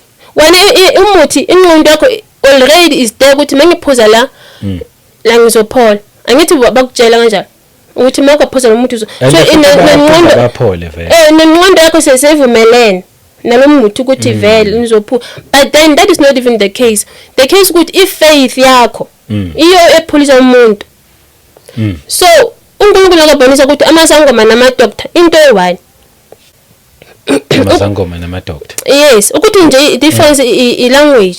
Kuba lo munye angithi uphuma esikolweni kuthiwa i-doctor uzo-address ese doctor. Lo munye uphuma endombeni kuthiwa inyanga. But they both do consultation. Lo munye ulahla amathamba ngithi. So lo wasangoma uzokunika imuthi awufake so nje ufuna ukuthi ilokhungana ama-doctor la aseyibhedlela akusiba abasebenzela uNkulunkulu abamsebenzela uNkulunkulu bonke ngoba isibhedlela nje yonke isibhedlela asinto kaNkulunkulu isibhedlela asinto kaNkulunkulu education asinto kaNkulunkulu bazolwa nami shem but ke asi But then that is the truth that you cannot run away from. It is the truth. Ngoba uNkulunkulu angeke uthi uNkulunkulu akanawo ama favorites. Yisho kanjani? Angeke athi wena uphasile athi omunye ufailile. Yabo. Esikolweni. So wena uphasile manje uzoba doctor. Like ngikhuluma ngayo ngithi ngikhuluma ngayo ngoba mina ngikhuluma kakhulu. Yeah, asingene sesikuyona le message le othuzele yona ngithi. Yeah, isystem. Isystem emhlabeni. Iranwa Satan. Uyena ocontrola yonke into. Isystem yela thina safika la emhlabeni, abazali bethu bafika la emhlabeni bangayazi ukuthi ubani who is in charge, but the Bible says uSatan in the 2 Corinthians 4 verse 2 the god of this world uyena uSatan angithi and uke wa testa uJesu ngifuna mina ngicakisa uke wamtesta wathi if you can just bow down to me I will bless you with everything that you want. You can just choose everything. All these riches they are mine. If I want I can just give you. uNkulunkulu ngazengathi hayi wena ungasho kanjalo ngoba everything comes from my father. Wathi isuka kimi Satan. Yeah. Azangiphikisa. Yebo. Kusho ukuthi uNkulunkulu uSathani uyena ophethe yonke into. Ama-president wethu njengoba kuliwa nje kuthiwa upresident akasebenzi. uNkulunkulu upresident angeke asebenze why? Ngoba asuyena upresident. And he just the face. Makafunda speech uyabona ukuthi ubalelwe phansi ukuthi wena hamba uthi 1 2 3. Tshela abantu wa 35 years ukuthi ba over 35 asabafuni la. Sifuna abancane. Tshela abantu bahambe besiphethe benza ama-abortions. Umuntu okhulile unabantwana ngengqondo yakhe akayisho lento le. Angatshelanga. Uzobetsheliwe. Utsheliwe ukuthi uhamba wenze 1 2 3. So abantu if we can just dismantle i-system. Alright, angicela ukufunda leli verse leli ngivula amabomu ne. Ngoba manje uma sothi yonke into kwakuyika Sathani. Yebo futhi he is the god of this world. Alright. But not kubantwana bakaNkulunkulu. Nali verse ngifuna ukulifunda. uMatthew 28 verse 18. And Jesus came and spoke to them, abafundi bakhe, saying, all authority has been given to me in heaven and on earth. Yes. uJesu wanikezwa iauthority. Yes. Yonke uthi all. kusho ukuthi kubantwana bakhe ezulwini nasemhlabeni yes bakwi-authority kaJesu Kristu. yes Ngibalekela disiphathi leyo ukuthi sinikezwe uSathane necredit angayideserve. No, Sithi yonke into kaSathane. no Yebo laba bakhonza uSathane. Yes. I-system la ngikhuluma nge-system hayi i-system ubani ocontrol i-system emhlabeni la uchazeke. La ngikhuluma I think you misunderstood. Ya ngenza ukuthi cace that's why i-system yala emhlabeni control ba angithi bisakhuluma ngithi sila ukade to media ngoba i-platform le ubani right yabona ke ikota to media nje ifone le yami le ngiphethe le asiqale ngayo ibuya kuphi asiqale ngayo nje ikota to media nje ngoba yes angeke sithe kaSathane i-platform no asiyo i-platform but i-YouTube angithi YouTube yes ekabani i-YouTube i-technology angithi right yenziwe ubani ama-fallen angels uNkulunkulu yena kana technology uNkulunkulu akanayo technology Ngoba nje uNkulunkulu nje umuntu wathi umuntu makayolima le uthi that's why ufuna ukuthi abantu mabalime babuye the way abenze ngakhona so thina manje sisebenza electricity ne nje uNkulunkulu usalele ngemuva nje yena nje yithi nje sihambela sodwa nje noma sihambisani nezikhathi yena uSulethi namshiya let me tell you something uSathane uyazi ukuthi masifika le ezulwini sophila kamnandi ngithi manje yena wenzeni angithi is a fallen angel wathatha lo mnandi le basezulwini obuletha lemhlabeni futhi wenzeni example uthe electricity njani electricity angithi yabona manje ufuna ukuyithatha bayithatha uNkulunkulu wenzeni ukuthi umuntu abase phansi ngomlilo apheke phansi wena usenzele umlilo lokho upheke abantwana badla manje uSathane wenzani waze nge-electricity ne-electricity kaSathane ama-fallen angels so uNkulunkulu yena nje ngakaqonda abantwana bakhe lalela angithi uSathane wena uze nge-system education ukuthi abantu mahambe bayofunda bafundela ama-engineering bayenzani ukuthi bafunda ini no i-education ngoba ne-education njengoba sifunda iBhayibheli nje i-education le ibhalwe ngabaprofit kodwa uNkulunkulu kodwa i-education yes siyahlala sifundisane yona yes ihlukene this is what uNkulunkulu bekayifuna ukuthi sihlalela inale education azivuma lokho le sihlalela that's why ngithi education iyahluka ukuthi education ufundiswa ini kana system yabo nje mawuthi system kuyadependa isystem usho yipi nale isystem yasezulwini imedia yabelele isystem le yasezulwini kodwa yasezulwini that's why kufanele manje but yala emhlabeni ubani control system angithi le yasezulwini control uJesu angithi singakho ukhona uSathane ukhona uJesu and sisebenzela uJesu thina ezulwini the Bible says do not be conformed by the standard of this world usho ukuthi thina even if though we are here on this world but we are not of this world we should not copy the behavior of this world ngiyakuzwa lokho ne so iphone angithi phone le sayisebenza ne but yakabani ngizoqhuma iqiniso ibuya kuphi iphone ibuya kuphi yes ngisho ukuthi ibuya kuphi original yayo ibuya underworld ngama-fallen angels because basebenza nabantu babo benza ama-phone baba ama-devil worshipper so bayenza everything thina siyathenga ngemali enkulu futhi thola kanjani ukuthi ifoni yenziwe ama-underworld i-system elelizwe irun uSathane what if ifoni yenziwe uNkulunkulu but uSathane yena wayimanipulate wafaka into zakhe ezimbi efonini kodwa yona kaNkulunkulu thina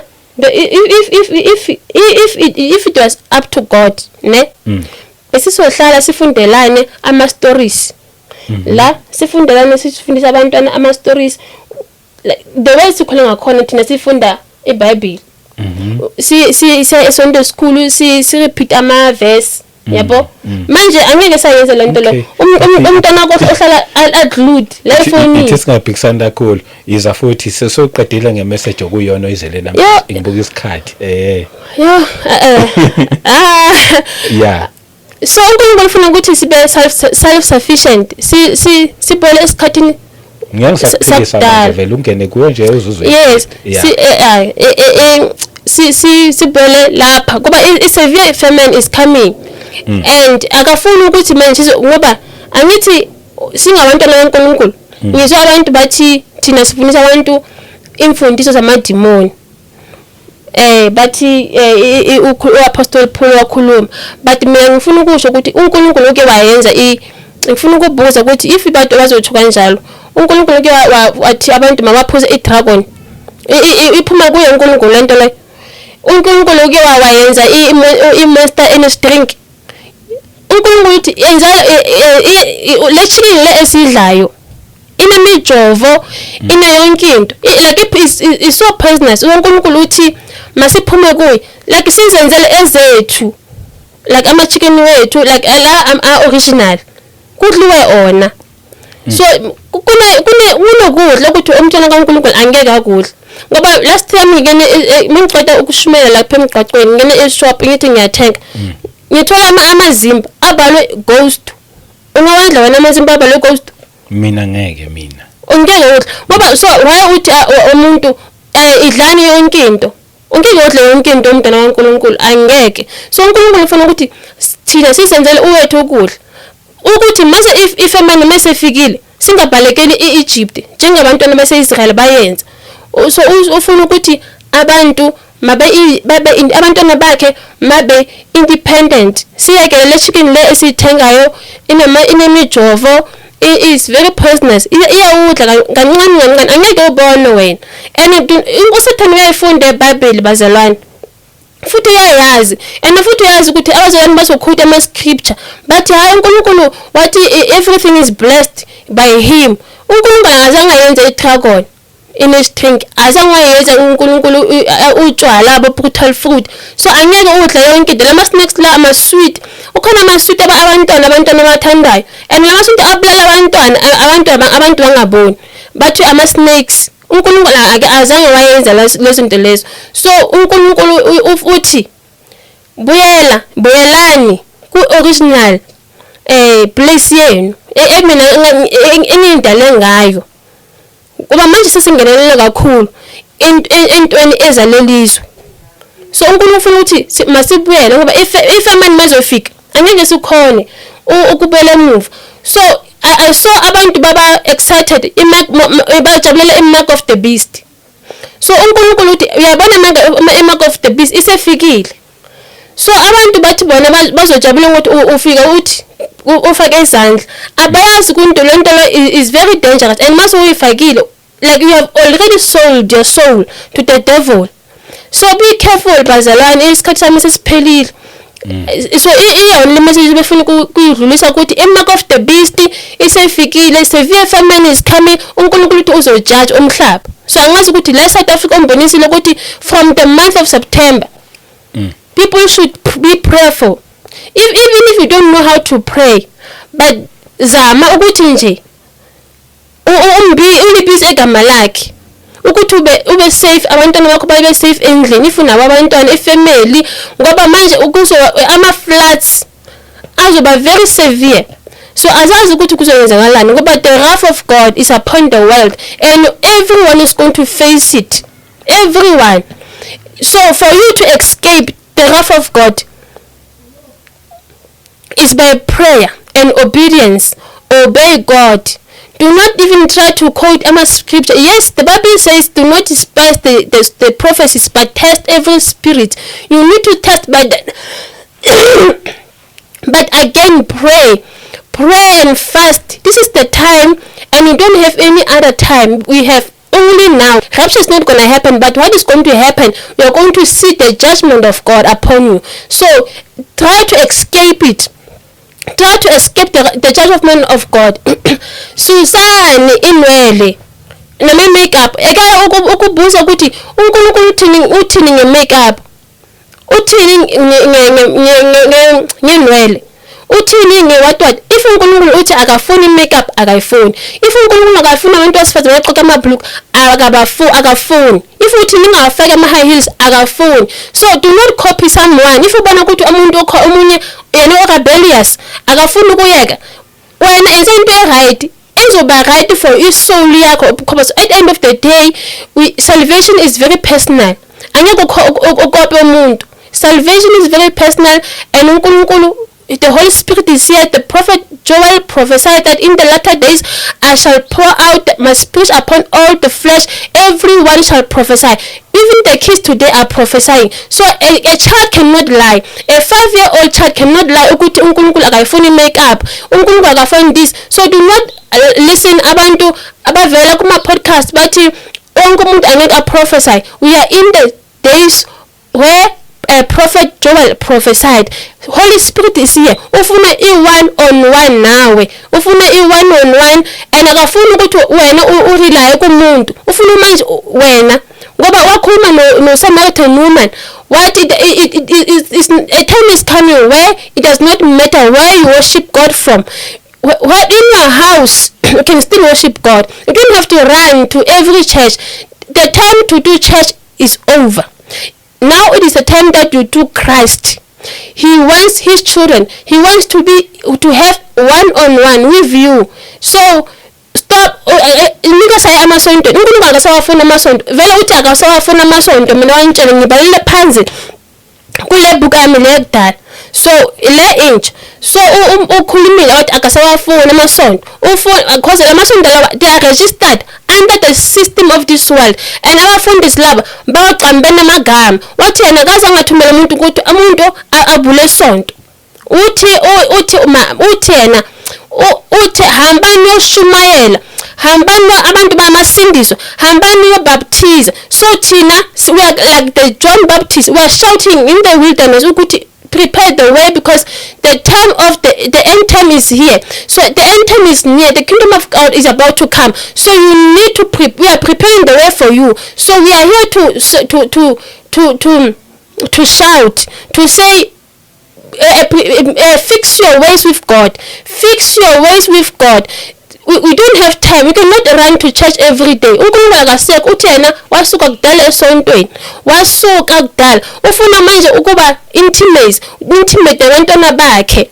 Ufuna manje 1-on-1 ngoba salvation is personal. Uzo esontweni every Sunday, kanti umfundisi wakhona uthwele. Ngoba la mfundisi laba mina umbonisi uNkulunkulu buthi bathwele bonke ubuningi bonke. Manje uthi la mfundisi laba uthanda lama celebrity, la ama gospel artist.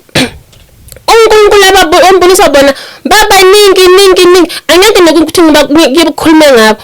So umbonisile ukuthi onke i-celebrity yekelani ngoba labantu laba, even if he's a child of God, but now he's under the system.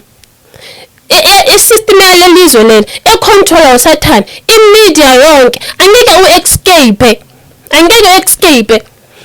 uSathane already ma uthi ngizokunika ifame nepower nemali. So yabona abantu bahamba beperform lapha kuyagcwala stadium, sibuza ukuthi how did this person manage to pull so much crowd? I1 or by 2. So uyabona ukuthi lento le uSathane akunika yona, abanike yona bona bayenzeni, they gave him isoul yabo. So wena uyahamba uyothenga ama concert wabo worshipper nabo, kanti worshipper namademon. They know very well ubabona la bantu bayabhema bayenzani ngoba they are depressed. Some of them they didn't even know ukuthi kuzoyenza ngani bayabangena kule industry bangena kuyo. But uNkulunkulu uthi yekani kuyenzani, kufollow ama-celebrity nama-gospel artist nabafundisi laba. Angikhulumi ngama-celebrity amapiano, ngithi labo angikhulumi ngabo laba ethi thina abethu ebethi sithina mawulele music wakhe uyakupholisa noma ubegula. But uNkulunkulu uthi mina I don't even recognize that person because akasebenzeli mina, akaxoleli mina, akaworshipi mina. Worship the system of this world. The system of this world has captured many souls. So to break free from these people, get away from these churches, because he's not there. So in the plan, I think it was so urgent. I had to come, deliver a message. So once I think about understand about, but now, like, what do you understand or you don't? Ask the Holy Spirit. I mean, I always tell people, encourage people, ask the Holy Spirit.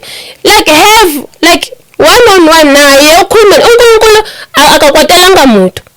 Uyakhona unawe unje. Even if azange umuzwa. I think you should now start. Ngoba uNkulunkulu ufuna ukukhuluma nabantwana bakhe. Uthi ufuna ukuthi ukuhlukanisa abantwana balelizwe nabantwana bakaSathane. Like ama-sheep one side, ama-goats one side. So makucaca ukuthi wena walelizwe owakaNkulunkulu.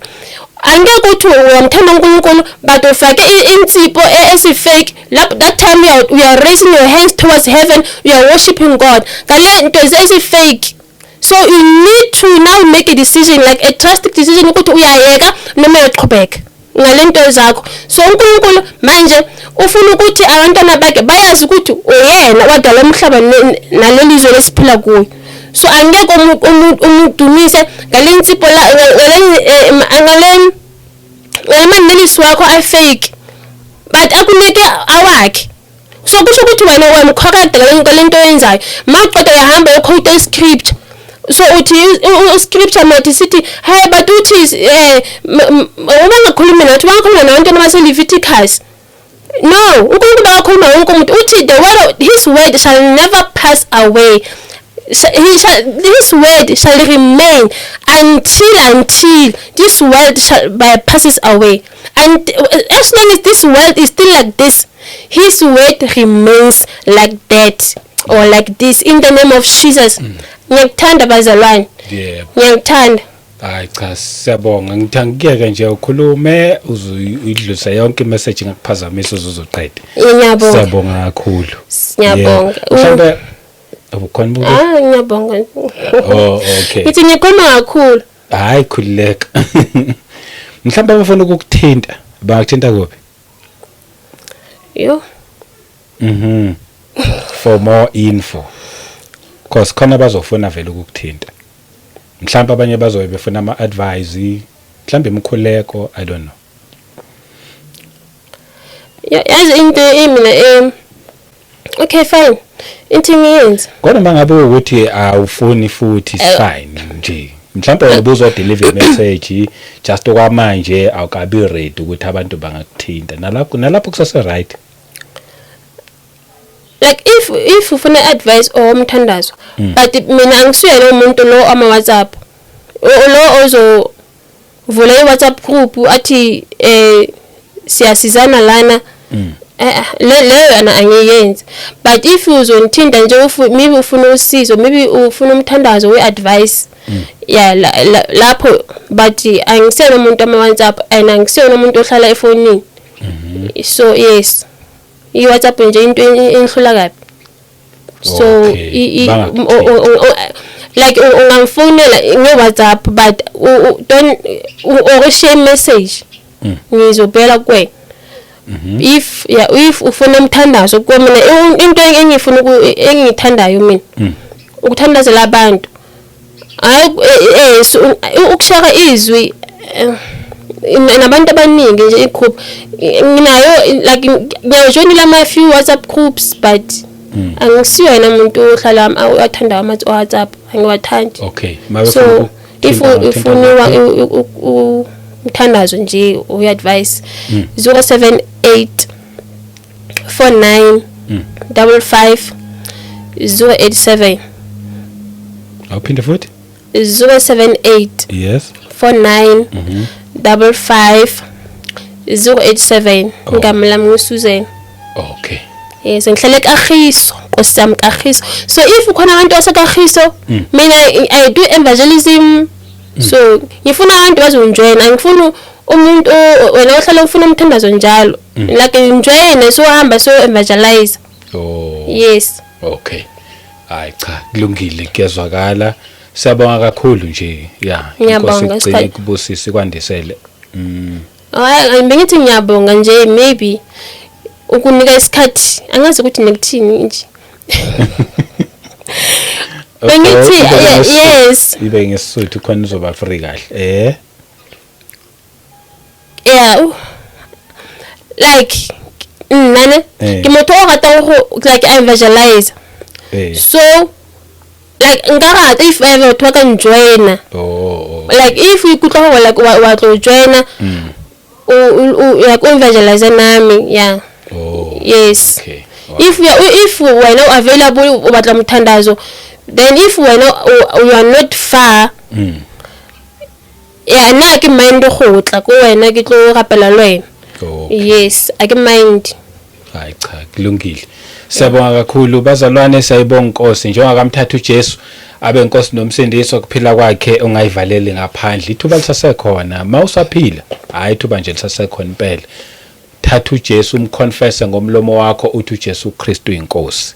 Lithi lelizwi leli uma wenza kanjalo ukholwa ngenhliziyo ukuthi uNkulunkulu wamvusa kwabafileyo meaning ukhona uyaphila. Lithi siyakusindiswa. Sindise iqala lapho ke then siqhubeke sephambili. Ngaphandle kaJesu Kristu akukho ukuphila. Siyabonga kakhulu. Ngiyabonga. Siyabonga impela nje. Ngiyabonga ukuthi ungivumele. Yo noma mina ngiyakhuluma ukuthi nje ngingathi siya debate. Ngiyathanda kabe debate mina. Yeah, hayi ukuthi esikole ngenze ihistory. Kuhle ukuthi sike ngiyathanda idebate. Ngiyathanda umuntu onchallenge. Hayi next time ngizokutholela omunye ozokuchallenge bebabili la. Nenithi ngiyadlala kodwa ngithanda nje lokho komane makwenzakalile kobe kwenzakalile ayonto engiyiplanayo but ke kulungile siyabonga kakhulu Nkosi kubusi sigcina. Yeah it was yebo it was beautiful. Sayibonga Nkosi. Yebo amen. Jesu Kristu inkosi. Sibonga kakhulu emakhaya inkosi inibusise inigcine ngomsaba inkosi asiphinde sihlangane futhi kwi video elandelayo. Amen.